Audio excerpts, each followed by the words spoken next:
মধ্যপ্রাচ্যের উত্তেজনা কমছেই না।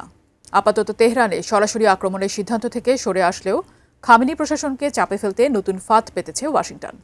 আর এই ফাঁদে এবার বিপাকে পড়তে যাচ্ছে চীন ও ভারতের মতো বড় বাণিজ্যিক অংশীদাররাও। বিস্তারিত জানাচ্ছেন তৌফিকুল ইসলাম আশিক। ডোনাল্ড ট্রাম্প দ্বিতীয় মেয়াদে হোয়াইট হাউসে ফেরার পর থেকেই বদলে যাচ্ছে বিশ্ব রাজনীতির সমীকরণ। মসনদে বসেই যেন নিশানায় রেখেছেন ইরানকে। একের পর এক হামলার হুঁশিয়ারিকে কেন্দ্র করে অস্থিরতা ছড়িয়েছে গোটা অঞ্চলে। তবে আপাতত তেহরানে সরাসরি আক্রমণের সিদ্ধান্ত থেকে সরে আসলেও খামেনি প্রশাসনকে চাপে ফেলতে নতুন ফাঁদ পেতেছে ওয়াশিংটন। শুক্রবার নতুন করে একটি বিতর্কিত নির্বাহী আদেশে স্বাক্ষর করেছেন মার্কিন প্রেসিডেন্ট ডোনাল্ড ট্রাম্প।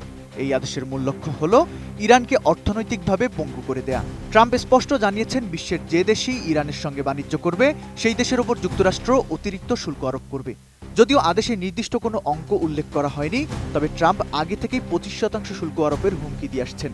এয়ারফোর্স ওয়ানে সাংবাদিকদের মুখোমুখি হয়ে তিনি আবারও তার কড়া অবস্থান পুনর্ব্যক্ত করেছেন। ট্রাম্পের কথা পরিষ্কার, ইরানের হাতে কোনোভাবেই পারমাণবিক অস্ত্র থাকতে পারবে না।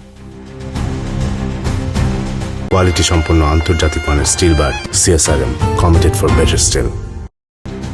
এদিকে হোয়াইট হাউসের এই নতুন আদেশ বিশ্ব বাণিজ্যে বড় ধরনের জটিলতা সৃষ্টি করতে পারে, কারণ ইরান থেকে প্রত্যক্ষ কিংবা পরোক্ষভাবে কোনো পণ্য বা সেবা ক্রয় করলেই সেই দেশের রপ্তানি পণ্যে মার্কিন শুল্কের খড়গ নামবে। এদিকে ইরানের বৃহত্তম বাণিজ্যিক অংশীদার হল চীন, আর তারপরেই রয়েছে ইরাক, সংযুক্ত আরব আমিরাত, তুরস্ক এবং খোদ ভারতের নাম। ট্রাম্পের এই সিদ্ধান্তে এসব দেশ এখন উভয় সংকটে। একদিকে ইরানের জ্বালানি সম্পদ, অন্যদিকে যুক্তরাষ্ট্রের বিশাল বাজার। দুইয়ের মধ্যে ভারসাম্য বজায় রাখা এখন এসব দেশের জন্য বড় চ্যালেঞ্জ। মার্কিন প্রশাসন বলছে, ইরানের পারমাণবিক সক্ষমতা অর্জন ও সন্ত্রাসবাদের সমর্থন রুখতেই এই কঠোর পদক্ষেপ।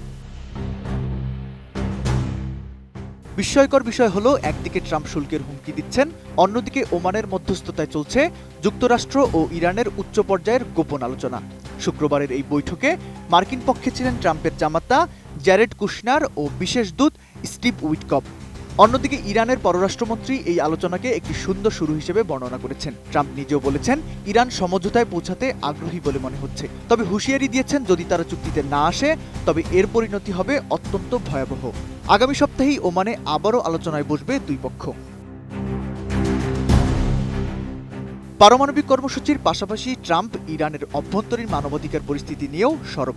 গত মাসে ইরানে বড় ধরনের সরকার বিরোধী বিক্ষোভে দমনপীড়নের প্রতিক্রিয়ায় ওই অঞ্চলে বিশাল নৌবহর পাঠিয়েছে পেন্টাগন।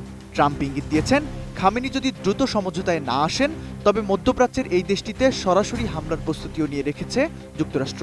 মূলত শুল্ক আরোপ আর সামরিক শক্তি প্রদর্শন, এই দুইয়ের সমন্বয়ে ইরানকে আলোচনার টেবিলে নতি স্বীকার করতে বাধ্য করাই ট্রাম্পের বর্তমান কৌশল। তৌফিকুল ইসলাম আশিক, ATN নিউজ।